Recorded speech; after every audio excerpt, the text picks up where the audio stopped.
বেশিরভাগ মসজিদে দুঃখের সহিত বলতে হয় আজকে বেশিরভাগ মসজিদের সভাপতিগণ আজকে যত সুদখোর ঘুষখোর জালেমদেরকে মসজিদের সভাপতি বানাই দিচ্ছে। এতে রাগ করলে আমার কোনো কিছু আসে যায় না, কারণ আমি কখনো চাকরি পরোয়া করি না, আমি কখনো রিজিকের পরোয়া করি না, কারণ আমি জানি আর রিজকু মাকসুমুন ওয়াল হারিসু মাহরুমুন, রিজিক এটা বন্টনকৃত, বন্টন হয়ে রয়েছে। সুতরাং আমি রিজিকের প্রেশানে করার কোনো দরকার নেই। সুদের বয়ান করলে বলে হুজুর সুদের বয়ান করা যাবে না, ঘুষের বয়ান করলে হুজুর ঘুষের বয়ান করা যাবে না, হুজুর এই বয়ানগুলো এখানে করেন না। একজন ইমাম বলবে না, একজন আলেম বলবে না, বলবে কে? আরে সমাজকে সুদ মুক্ত করার জন্য যে ব্যক্তি প্রথম পদক্ষেপ নেবে সেটা তো একজন আলেম। এটা আলেম বলবে না? এটা আলেমের দায়িত্ব না? আলেম না বলবে কে? ওনার দায়িত্ব এটা বলতে হবে। আপনি মানা না মানা আপনার ব্যাপার, কিন্তু ওনার দায়িত্ব উনি তো বলবে।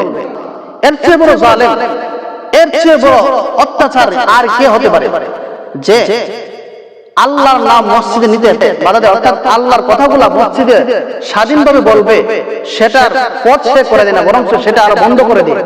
এর চেয়ে বড় জালেম আর হতে পারে না। আল্লাহর কথাগুলা আল্লাহর বাণীগুলা মসজিদের মধ্যেই পৌঁছাবে আগে। কেন ভাই?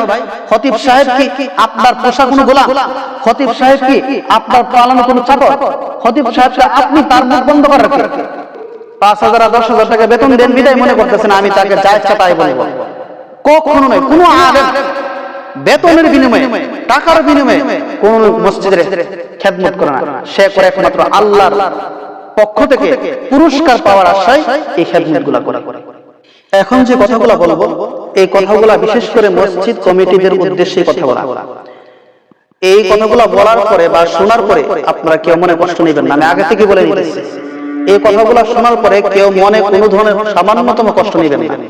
আপনাদের উদ্দেশ্য করে বলতেছি যে মসজিদ কারা আবাদ করবে, মসজিদ কারা সংরক্ষণাবেক্ষণ করবে, এই ব্যাপারে আল্লাহ রাব্বুল আলামিন সুস্পষ্টভাবে সূরা তাওবা 10ম পারা 18 নং আয়াতের মধ্যে আল্লাহ রাব্বুল আলামিন সুস্পষ্টভাবে জানাই দিয়েছেন যে কি ইন্নামা ইয়া'মুরু মাসাজিদাল্লাহি মান আমানা বিল্লাহি ওয়াল ইয়াউমিল আখির ওয়া আকামাস সালাতা ওয়া আতাজ যাকাতা ওয়া লাম ইয়াখশা ইল্লাল্লাহ ফাআসা উলাইকা আন ইয়াকুনু মিনাল মুহতাদিন।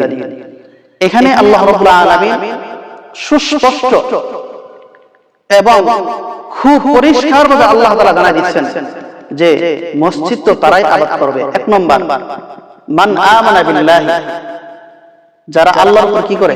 ঈমান আনে। 2 নম্বর ওয়া আকামাস সালাত, যে ব্যক্তি নামাজ প্রতিষ্ঠা করবে।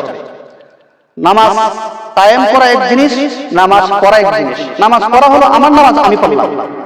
আল্লাহ তাআলা এখানে বলতেছে আকামাস সালাত, যে ব্যক্তি নামাজ কায়েম নামাজ প্রতিষ্ঠা করে। নামাজ প্রতিষ্ঠা হলো নিজেও নামাজ পড়ে এবং অন্যদেরকেও নামাজ পড়ার জন্য উদ্বুদ্ধ করে। আমাদের সভাপতি সাহেবগণ কি এরকম আছে? মসজিদের সভাপতি ইল্লা মাশাআল্লাহ 2-1টা মসজিদ হয়তো আছে। 3 নম্বর ওয়া আতাজ যাকাত, যে ব্যক্তি যাকাত আদায় করে, কি করে? যাকাত দেয়। আর 4 নম্বর হলো ওয়ালা ইয়াখশা ইল্লাল্লাহ, মসজিদ আবাদকারী, মসজিদ মেরামতকারী, মসজিদের সংরক্ষণাবেক্ষণের দায়িত্ব তারাই নিতে পারে যাদের অন্তরে আল্লাহ ছাড়া অন্য কারো ভয় নেই, অর্থাৎ আল্লাহ ছাড়া কাউকে ভয় করে না। এই 4 গুণ কি আমাদের মধ্যে আছে? বেশিরভাগ মসজিদ আজকে খেয়াল করলে দেখা যায় এই গুণগুলো নেই, এই সিফাতগুলো অন্তরের মধ্যে যাদের মধ্যে নেই, তারাই আবার মসজিদে এসে বড় বড় কথা বলে, মসজিদের মধ্যে ফুটানি দেখায়, মসজিদের মধ্যে মাতবরি করে, মসজিদের মধ্যে বড় বড় কথা বলে। আপনি তো বড় জালেম, আপনাদের মত বেহায়া নির্লজ্জার কেউ নেই। আপনার মসজিদের কিসের সভাপতি, কিসের সেক্রেটারি, কিসের কেশিয়ার আপনি? শুনেন মসজিদ কমিটি যারা আছেন, আপনাদের উদ্দেশ্য করে বিশেষ করে এই আয়াত, আপনারা তো মসজিদের দায়িত্ব পেলে, একটা পদ পেলে মনে করেন যে আমি মনে হয় মসজিদের দায়িত্ব যদি একজন সভাপতি হয়, মসজিদের সভাপতি হইলে তো মনে করে যে আমি দেশের কোনো রাজত্ব পেয়ে গেছি। আসলে ভাই না, এটা না। আপনি মসজিদের সভাপতি হয়েছেন, আপনার দায়িত্ব কি, আপনার কর্তব্য কি? আপনি যেমন মসজিদের সভাপতি হয়েছেন, আপনাকে মানুষ আপনাকে সভাপতি বলতেছে, এটা শুধু বলা আর পদ পাওয়ার নাম এই সভাপতি নয়। এটা হলো আল্লাহর ঘর মেরামত করার জন্য, নির্মাণ করার জন্য, আল্লাহর ঘর সংরক্ষণাবেক্ষণ করার জন্য যে ব্যক্তি প্রথম দায়িত্ব থাকে তাকে বলা হয় সভাপতি। কিন্তু আমাদের সমাজের মধ্যে এমন দেখা যায় নামাজ পড়ে না, রোজা রাখে না, হালাল হারামের তমিজ নাই, যত রকমের গুনাহের পরিবেশ তার মধ্যে, যত রকমের খারাপ কাজ সে করতেছে, এই লোকরে বানাই দিয়েছে মসজিদের সভাপতি। আচ্ছা, এই লোক মসজিদের সভাপতি হতে কি করবে? মসজিদের সভাপতি যে ব্যক্তি হবে, এক নম্বর কাজ হলো সেই ব্যক্তি আল্লাহর উপর বিশ্বাস এবং আখিরাতের উপর বিশ্বাস, পরিপূর্ণ ঈমান তার থাকতে হবে। এটা হলো মসজিদ কমিটির এক নম্বর দায়িত্ব। বেশিরভাগ মসজিদে দুঃখের সহিত বলতে হয় আজকে বেশিরভাগ মসজিদের সভাপতিগণ আজকে যত সুদখোর, ঘুষখোর, জালেমদেরকে মসজিদের সভাপতি বানায় দিয়েছে। এতে রাগ করলে আমার কোনো কিছু আসে যায় না, কারণ আমি কখনো চাকরি পরোয়া করি না, আমি কখনো রিজিকের পরোয়া করি না, কারণ আমি জানি আর রিজকু মাকসুমুন ওয়াল হারিসু মাহরুমুন। রিজিক এটা বন্টনকৃত, বন্টন হয়ে রয়েছে, সুতরাং আমি রিজিকের প্রেশারের কোনো দরকার নেই। মসজিদ কমিটির দায়িত্ব নিচ্ছে, সভাপতি হয়ে বসে, সেক্রেটারির দায়িত্ব নিয়ে বসে রয়েছে, ক্যাশিয়ারের দায়িত্ব নিয়ে বসে রয়েছে, কিন্তু মসজিদের যে কি কাজ, মসজিদের তাদের যে কি দায়িত্ব, সেই ব্যাপারে তারা বেখবর, কোনো খবর নাই। অথচ মসজিদের মধ্যে আয়েশা ইমাম মুয়াজ্জিনদেরকে ঠিকই ধাঁধানি, ধমক, শাসন, যেমন দেখা যায় তাদের শাসন আর তাদের ধমকে বোঝা যায় তারা মসজিদের খতিব, তারা মসজিদের ইমাম। অথচ উচিত ছিল ইমাম কমিটিদেরকে ধাঁধায়, ইমাম কমিটিদেরকে শাসন করবে, কমিটি ইমামকে শাসন করবে। এমনি খুব বলে ইমাম মানে নেতা, ইমাম মানে বাদশাহ, এমনি খুব বলে, কিন্তু এই বাদশার সম্মান দেওয়ার সময় এই বাদশার সম্মান তো দেওয়ার দূরের কথা, চাকরের সম্মানও দেয় না। মসজিদের ইমাম সব রাখছে না, মনে হয় চাকর রাখছে। মসজিদের মুয়াজ্জিন রাখছে না, মনে হয় তার বাড়ির চাকর রাখছে। এমন ভাবে তাদের সাথে খারাপ আচরণ করে, দুর্ব্যবহার করে। না ভাই, এটা কখনো মুমিনের কাজ হতে পারে না। একজন মসজিদের কমিটির দায়িত্বশীল ব্যক্তি কখনো কাজ এটা হতে পারে না। সুতরাং ইমাম মুয়াজ্জিনদের সাথে ব্যবহার করতে সাবধান, তাদেরকে তাদের স্বাধীন মতে মসজিদের খেদমত করতে দিন। তারা এসেছে আল্লাহর ঘরের কাজ করার জন্য, আল্লাহর ঘরের খেদমত করার জন্য, চাকরি করার জন্য আসে নাই। তো আমাদের দেশের মসজিদের ইমাম হওয়া মানে 5 বেলা নামাজ পড়াবে, বক্তব্য থাকবে, মসজিদে থাকবে, আজান দিবে, এর বাইরে কোনো কাজ করতে পারবে না। করলে এই ইমাম নবী, এই ইমাম রাখা যাবে না। এরকম হয় কিনা? 5,000 10,000 টাকা বেতন দেন বিদায় মনে করতেছেন আমি তাকে যা ইচ্ছা তাই বলবো। কখনো নয়। কোনো আলেম বেতনের বিনিময়ে, টাকার বিনিময়ে মসজিদের খেদমত করে না, সে করে একমাত্র আল্লাহর পক্ষ থেকে পুরস্কার পাওয়ার আশায় এই খেদমতগুলো করে। তো আমি বলতেছিলাম ইমাম সাহেবদেরকে, আলেমদেরকে, খতিব সাহেবদেরকে তাদের স্বাধীনভাবে তাদেরকে একটু মুক্ত করে দিন। তারা হক কথাগুলা সুন্দরভাবে বলো, হক কথাগুলা তারা নির্দ্বিধায় বলো। সুদের বয়ান করলে বলে হুজুর সুদের বয়ান করা যাবে না, ঘুষের বয়ান করলে হুজুর ঘুষের বয়ান করা যাবে না, হুজুর এই বয়ানগুলো এখানে করেন না। এরকম হুজুর রে আয়েশা মুখ বন্ধ রাখে, এটা ঠিক না। একজন ইমাম বলবে না, একজন আলেম বলবে না, বলবে কে? আরে সমাজকে সুদ মুক্ত করার জন্য যে ব্যক্তি প্রথম পদক্ষেপ নেবে সেটা তো একজন আলেম। এটা আলেম বলবে না? এটা আলেমের দায়িত্ব না? আলেম না বললে বলবে কে? ওনার দায়িত্ব এটা বলতে হবে। আপনি মানা না মানা আপনার ব্যাপার, কিন্তু ওনার দায়িত্ব উনি তো বলবে। মসজিদের কমিটির সভাপতি এই কাজের মধ্যে লিপ্ত, সেক্রেটারি এই কাজে লিপ্ত, এই সুদের কাজে, ঘুষের কাজে, হারামের কাজে লিপ্ত, কারণ তারা বলবে কিভাবে?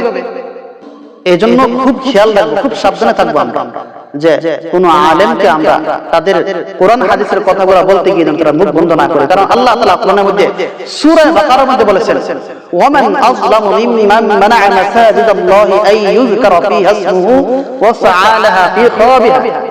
এর অর্থ হলো তার চেয়ে বড় জালেম আর কে হতে পারে? ওয়ামান আযলামু, এর চেয়ে বড় জালেম, এর চেয়ে বড় অত্যাচার আর কে হতে পারে? যে আল্লাহর নাম মসজিদে নিতে বাধা দেয়, অর্থাৎ আল্লাহর কথাগুলো মসজিদে স্বাধীনভাবে বলবে, সেটার পথ সে করে দেয় না, বরং সেটা আরো বন্ধ করে দেয়। এর চেয়ে বড় জালেম আর হতে পারে না। আল্লাহর কথাগুলা, আল্লাহর বাণীগুলা মসজিদের মধ্যেই পৌঁছাবে। আগে মসজিদ থেকেই আস্তে আস্তে সমাজে, পথে ঘাটে, রাষ্ট্র সবকিছুর ক্ষেত্রে পৌঁছাবে। কিন্তু দেখা যায় মসজিদের মধ্যে এই সব কথাগুলা বলতে গেলে আজকে ইমাম সাহেবদের মুখ বন্ধ করে দেয়, খতিবদেরকে বাধা দিয়ে দিই, খতিব সাহেব যেন এই বয়ান না করে। কেন ভাই? খতিব সাহেব কি আপনার পোষা কোনো গোলাম? খতিব সাহেব কি আপনার পালানো কোনো চাকর? খতিব সাহেবকে আপনি তার মুখ বন্ধ করার কে? আল্লাহ রাব্বুল আলামিন যে কথাগুলো বলছেন সেই কথাগুলাই আমি আপনাদের সামনে ব্যক্ত করলাম। এখন সেক্রেটারি সাহেব যদি মন খারাপ করে যে হুজুর আমাকে কথাগুলো বলছে, আমার কিছু করার নেই।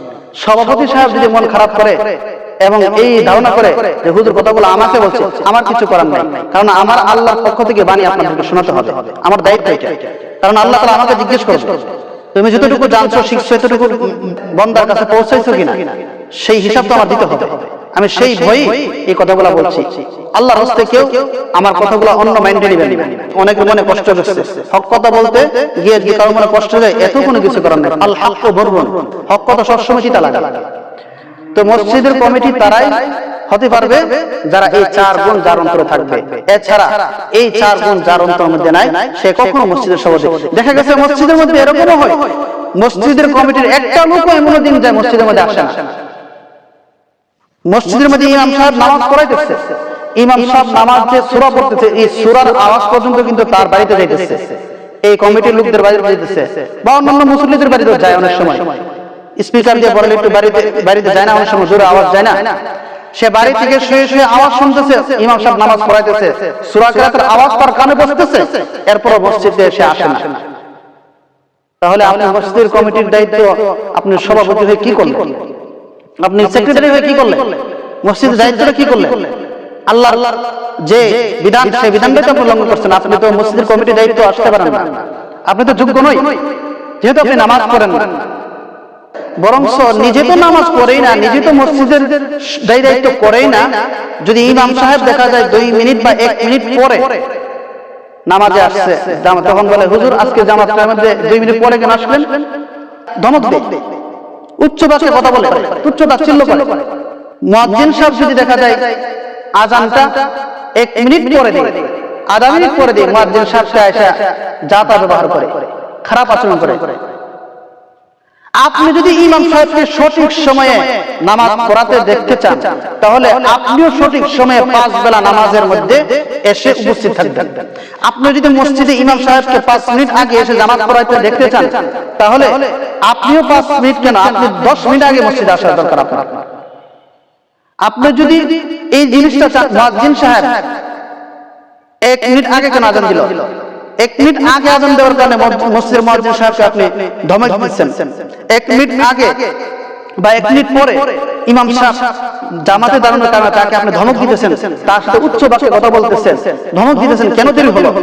কেন দেরি হলো? আপনি যে সারাদিন মসজিদে আসেন না, এই জন্য কি আপনার কোনো দোষ নেই? আপনি তো বড় জালেম, আপনার মতো বেহায়া নির্লজ্জার কেন? আপনার মসজিদের কিসের সভাপতি, কিসের সেক্রেটারি, কিসের কেশিয়ার? আপনি নিজে আল্লাহর হুকুম অমান্য করতেছেন, হারাম কাজ করতেছেন। ইমাম সাহেব 1 মিনিট পরে দাঁড়ালে কি নামাজ নষ্ট হয়ে যাবে? 1 মিনিট পরে আযান দিলে কি আযান হবে না? তাহলে আপনি এটা কি বলতেছেন? ইমাম সাহেবের সাথে এই সমস্ত আচরণ করেন কেন?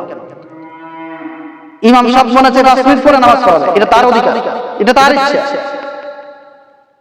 কিন্তু তারপরও আপনার এই অধিকার নেই ইমাম এবং মুয়াজ্জিনকে তাদের সামান্য একটু ভুলের কারণে তাদেরকে এসে উচ্চ বাক্যে তুচ্ছ তাচ্ছিল্য করে জাতা ব্যবহার করা।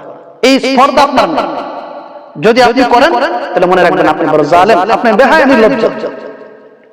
আল্লাহ পাক আমাদের প্রত্যেককে সহিহ বুঝা এবং আমল করার তৌফিক দান করুন, আমিন।